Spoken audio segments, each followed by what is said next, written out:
Et Jacques Valax. Oui, merci Monsieur le Président, merci Monsieur le Ministre, mes chers collègues. Vous avez parlé, Monsieur le Ministre, de dignité et de respect. Vous avez rappelé aussi les valeurs de la République.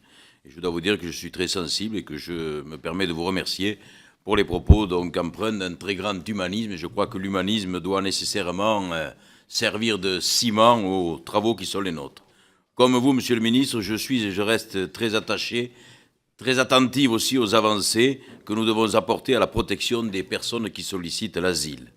Les objectifs du texte sont clairs et figurent dans l'exposé des motifs: simplifier le parcours, réduire les délais de traitement des demandes et améliorer l'accueil des demandeurs d'asile. Je souhaite que le travail parlementaire l'améliore de manière substantielle.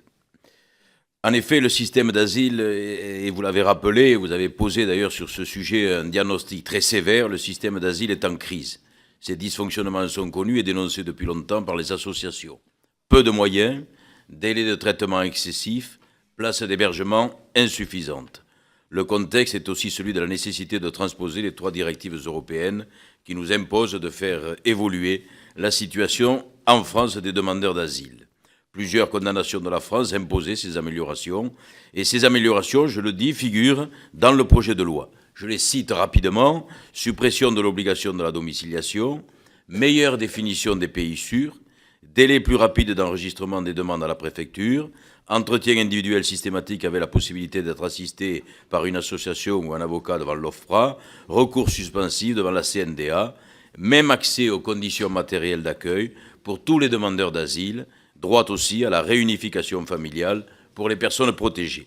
Je souhaite à ce stade saluer le travail de la rapporteuse et de la voilà, j'ai hésité, j'avais bien écrit rapporteur, mais bon, le travail de la rapporteure et de la responsable socialiste, travail qui permet au groupe de présenter des amendements importants pour confirmer les objectifs du texte, en allant plus loin, parfois en corrigeant des oublis, des dispositions peut-être un peu trop obscures ou qui semblent disproportionnées eu égard à la situation.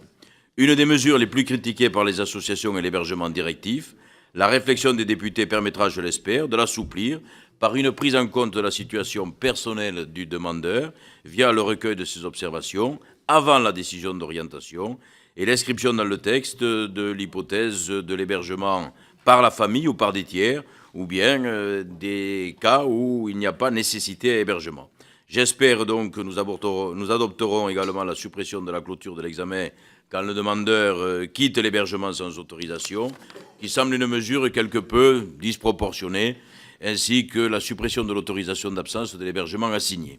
Quant au recours suspensif contre les décisions de transfert pour les dublinés, il devrait pouvoir être formé dans les 30 jours, au lieu des 7 prévus par le texte, ce délai trop court, limitant la portée de cette nécessaire avancée.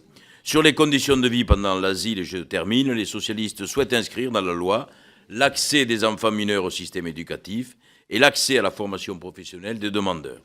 Il nous a semblé par ailleurs important de définir l'état de vulnérabilité par référence à l'article 21 de la directive accueil, qui dresse une liste non exhaustive des catégories de personnes vulnérables, et de prendre aussi en compte dans la réunification familiale les couples en union civile et non mariés.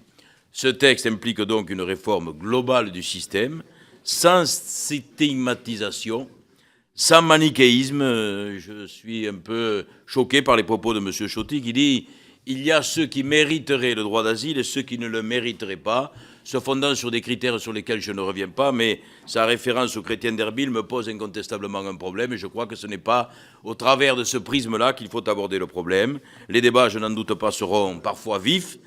J'espère qu'ils seront particulièrement intéressants, et je souhaite qu'ils soient frappés du sceau des valeurs de respect, de tolérance et de dignité qui sont les fondements de notre République. Parfait.